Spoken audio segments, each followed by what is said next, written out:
Célibataire en quête d'amour, eh bien méfiez-vous du syndrome de la cabane. Bonjour, vous me connaissez, Germain Roncari, psychopraticien de vie sentimentale. Je vous accompagne, là je parle aux célibataires, à ceux qui désirent rencontrer l'amour. Voilà, je vous accompagne de chez vous à distance avec des rendez-vous Skype, WhatsApp, téléphone pour vous apporter les clés de la conscience de vous, parce que tout repose sur la conscience de vous, faire ces petits changements à l'intérieur de vous qui vont vous permettre justement d'accéder à l'amour qui est là tout autour de vous.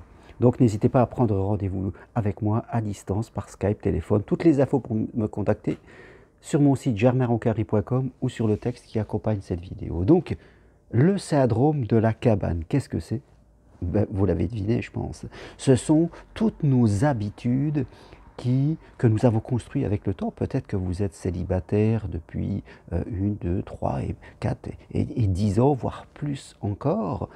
En plus, il y a eu les différents confinements qui ont, je dirais, augmenté, renforcé ce syndrome de la cabane, c'est-à-dire de vivre une cabane. Qu'est-ce que c'est? Souvenez-vous, quand on était petit, on adorait faire ça. On construisait une cabane, on allait dans les bois, et puis à l'intérieur de cette cabane, on avait ce sentiment de sécurité, ce doux confort de se sentir protégé par rapport à l'extérieur. Le besoin de sécurité, vous savez, est un des besoins très important de l'être humain. Mais il y a aussi le besoin d'appartenance, vivre avec l'autre en couple, le besoin de s'épanouir. La sécurité, c'est important. Mais le besoin de sécurité ne doit pas être et ne doit pas devenir un mur infranchissable qui empêcherait les autres besoins, c'est-à-dire celui d'appartenance dans lequel fait partie la vie à deux, et de s'épanouir dans son métier et dans d'autres choses. Vous voyez, nos besoins doivent s'équilibrer tous ensemble, et où il ne doit pas y avoir un besoin, celui de sécurité, qui commence à bloquer tout le reste, par rapport à un excès de besoin de protection, où on va rentrer dans des comportements contrôlants. Vous savez, les célibataires vont commencer à avoir peur, à mettre plein de critères, et fait de compte, quand il y a trop de critères, on veut faire rentrer l'amour dans une boîte où on se sent protégé, et forcément ça ne marche pas, on attire même complètement le contraire. Et ça renforce le syndrome de la cabane, c'est-à-dire à l'intérieur de chez moi, dans mes habitudes, autour de moi il y a une bulle invisible, et je vis constamment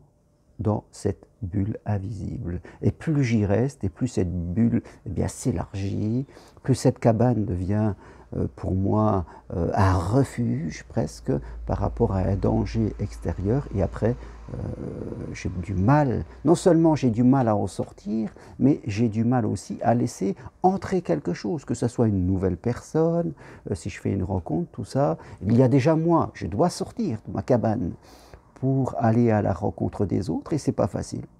Parce que la cabane est organisée autour de plein d'habitudes, que ce soit des gens, du matériel, voilà. Il y a plein d'habitudes dans lesquelles nous avons des repères comme le petit pousset, et cela nous rassure.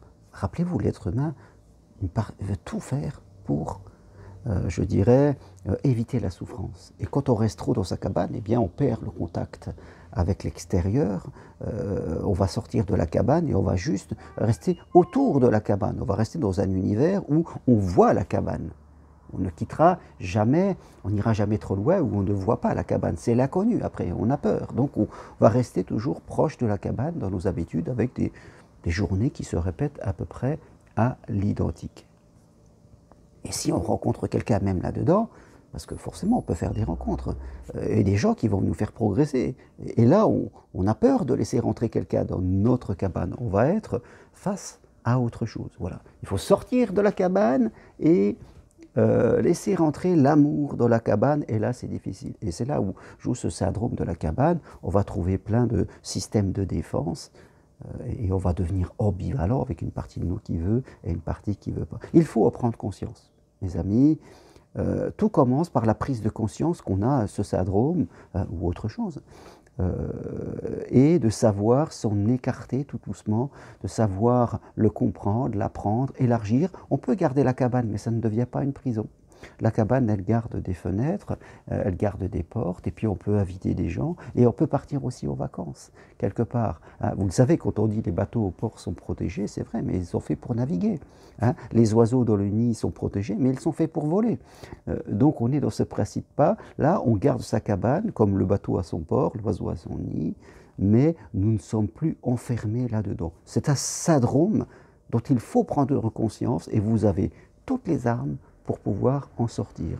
Et je suis là personnellement pour vous accompagner à le faire. Il peut y avoir d'autres choses qui viennent s'impacter là-dedans. Peut-être que si vous êtes dans votre cabane, c'est que vous avez une mauvaise estime de vous, vous pensez que l'amour c'est un danger, que ça ne marchera pas pour vous, qu'on ne peut pas faire confiance à l'autre, que vous n'êtes pas assez intéressant et qu'on finira par vous quitter.